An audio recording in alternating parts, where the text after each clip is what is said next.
Good morning. This is Black Crow Walking, coming to you from Bellingen in Australia. And I've come up here to go to a festival, Bluegrass Festival. And fortunately for me, I can hotspot my phone. So here we are, bringing you A Course of Love by Mari Perron.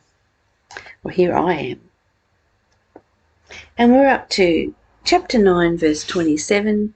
And as previously stated, you can start anywhere in this book and get a whole lot out of it.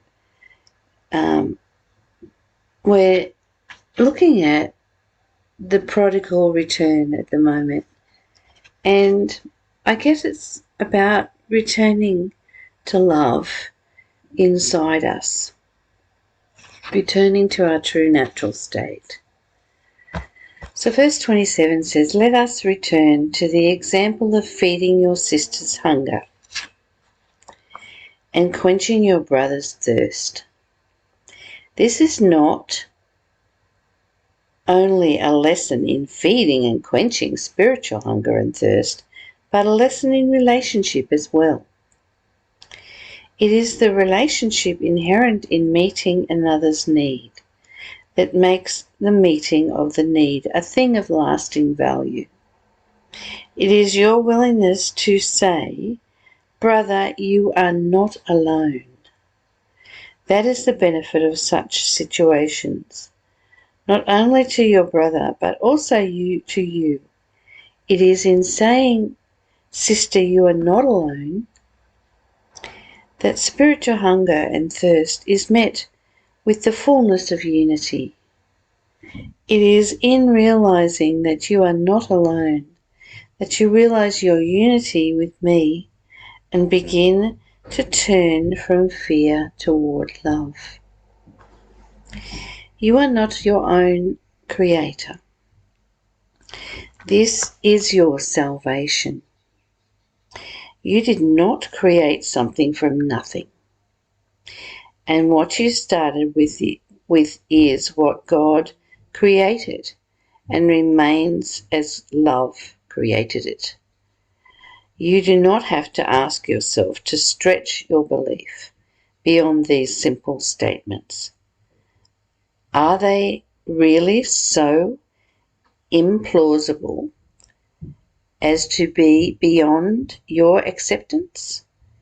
Is it so impossible to imagine that what love created was distorted by your desire to have your reality to be other than what it is? Have you not seen this kind of distortion take place within the reality you do see? Is this not the story of the gifted son or daughter who squanders all the gifts he and she possesses by seeing them not, or by sadly distorting what they might be useful for? You are the prodigal sons and daughters welcomed constantly to return home to your Father's safe embrace, or to love's safe embrace. Let us return to the example of feeding your brother and sister's hunger and thirst, spiritually, but a lesson in relationship as well.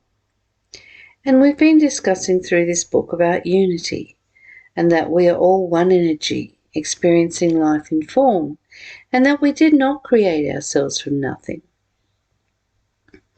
We were created by the formless in order for us to have the divine experience of love on the earth.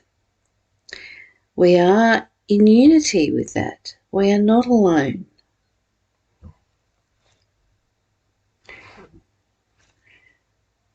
It is saying, "Sister, you are not alone," that spiritual hunger and thirst is met with the fullness of unity. It is in realizing that you are not alone that you realize that with your unity, that you realize your unity and with me and begin to turn from fear to love. There is only fear and love, as we have already discussed. So, coming back to the unity of love, that is all inclusive. You are not your own creator. Yet you created your life from the moment you appeared on this earth. From all your choices created what is here today and what is appearing for you. You did not create something from nothing, and what you started with was love created and remains as love created it. You do not have to ask yourself to stretch your belief beyond these simple statements. Are they really so implausible as to be beyond your acceptance? Is it so impossible to imagine that what love created was distorted by your desire to have your reality be other than what it is?